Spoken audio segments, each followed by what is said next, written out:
Hola, amigos. How the heck are you? Welcome back to another episode of The Talking Mexican.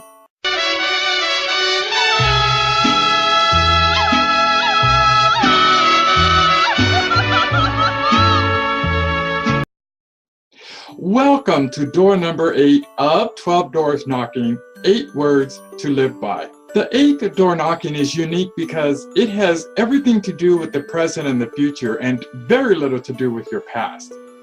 That means the 8th door knocking is always looking forward rather than backwards. It is a progressive doorway that allows you to step into those 8 words that you should live by every day. Be all that God intended you to be. What exactly does this statement mean?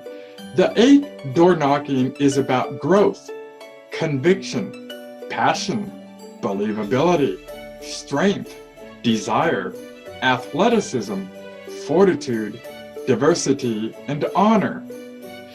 This door is a code, an ethic, and a mission statement. This doorway means that you possess a conviction deep down within yourself that is so strong that you find it necessary to harness the passion required to become the person God intended you to become. And who is this person that I am supposed to become, you ask? Anyone that you feel a conviction for. An airline pilot, a singer, an Olympic gold medalist, a member of a religious order, a parent, CEO, teacher, construction worker, television actor, Broadway dancer, a professional chef, trash collector, and yes, even an underwear model.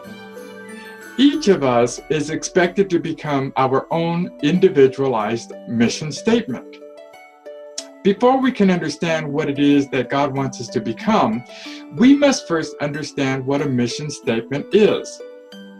According to Wikipedia 2009, a mission statement is a formal, short, written statement of the purpose of a company or organization.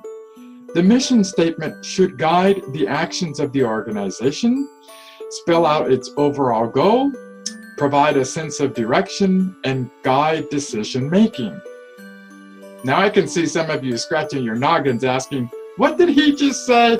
What this basically means is that in defining your personalized mission statement, you are telling everyone around you who it is you plan to become and how you plan to become that person.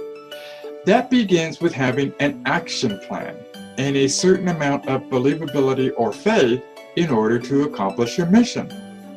A football player cannot just say, I'm going to run onto the field and win the championship. That is a great goal. However, without hard work, a plan, discipline, focus, and teamwork, he is not going to accomplish his goal of going out and winning that game, at least not by himself. The same applies to all of us.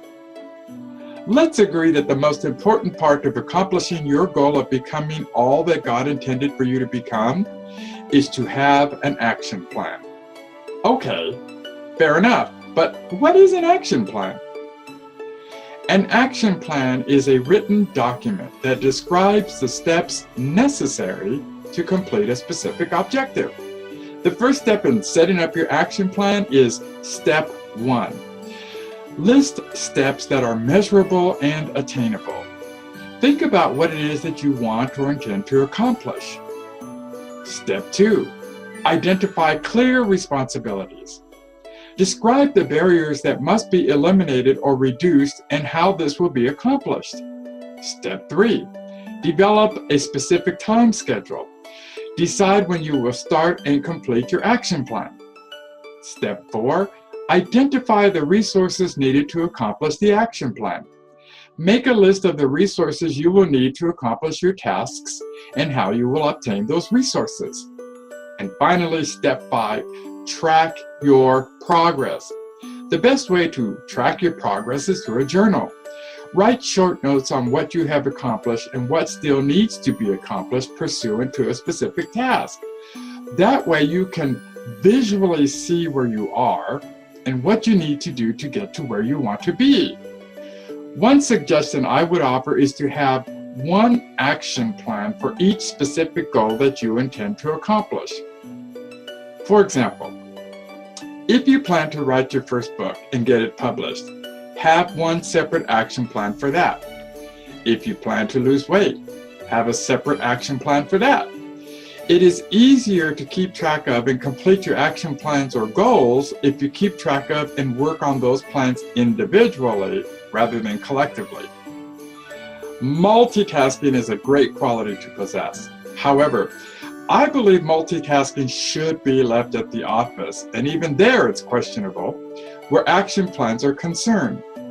Trying to accomplish too much at one time often leads to confusion, fatigue, stress, and potential failure.